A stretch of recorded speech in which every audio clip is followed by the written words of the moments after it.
कोई घूमता रहा तो फिर मैंने नहीं किया.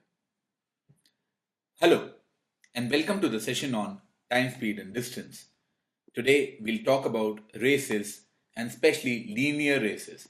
That is when two people or three people or n people are racing in a straight line. My Twitter handle is @RaviHanda. You can use that to get in touch and also to provide feedback. The questions on linear races are not very different from when two bodies are moving in a straight line. However, there are some terms that you need to know, such as beating by time, beating by distance, giving a start, or a dead heat. Let us look at them in a little more detail. Let's say A beats B by 5 seconds. That essentially means that A finished the race 5 seconds before B. A beats B by 20 meters implies that when A finished the race, B was still 20 meters behind the finishing line. Now, to understand this better, let us say both these information were given to you.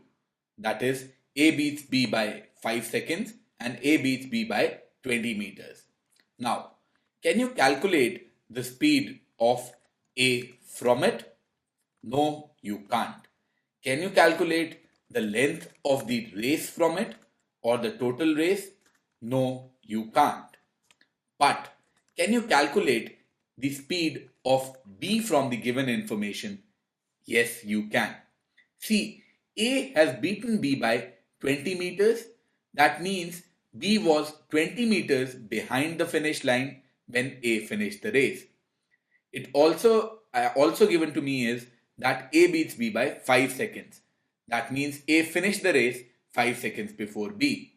That means if B keeps on running for 5 more seconds, he would cover the remaining distance, which was 20 meters. So that can be used to get the speed of B, which is he covers 20 meters in 5 seconds, or his speed is 4 meter per second. Another idea in races, especially in linear races, is giving a start. A gives B a start of 5 seconds essentially implies that A allows B to run for 5 seconds before starting. That is, first B would run for 5 seconds, and when B has completed 5 seconds, A will start running. Another idea of giving a start is in distance. That is, A gives B a start of 20 meters, which essentially means B starts from 20 meters ahead of the starting line, or you can say in other words, B has to run 20 meters less to finish the race. So, in such cases, what will be the winner's distance or the distance that the winner has to cover? Well, the winner have to cover the length of the race, and if he was given a start, you will have to subtract that from it. What will be the distance that the loser will have to cover? He will also have to cover the length of the race, but you need to remove from it. Maybe he was given a start, so you need to remove the start distance, and also you need to remove the beat distance. That is, if the winner beat the loser by, let's say, 100 meters, and the loser was given a start of 20 meters, then the loser would have covered whatever was the length of the race minus 120.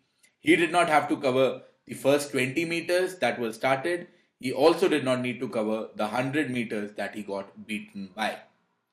Very similarly, the winner's time is nothing else but the loser's time minus the beat time and the start time. So, when winner gives the loser start in terms of timing, then the loser has to run for that much lesser amount of time. Also, the winner is beating the loser by the beat time. Both these will be reduced from the loser's total time taken to finish the race to get the winner's time. What is a deadlock or a dead heat? Well, that is the case when two people or more people finish the race exactly at the same time. It can also be symbolified by giving beat time as 0 second or the beat distance as 0 seconds. Once you get comfortable with all the terminology mentioned here, the questions on linear races will appear really, really simple to you.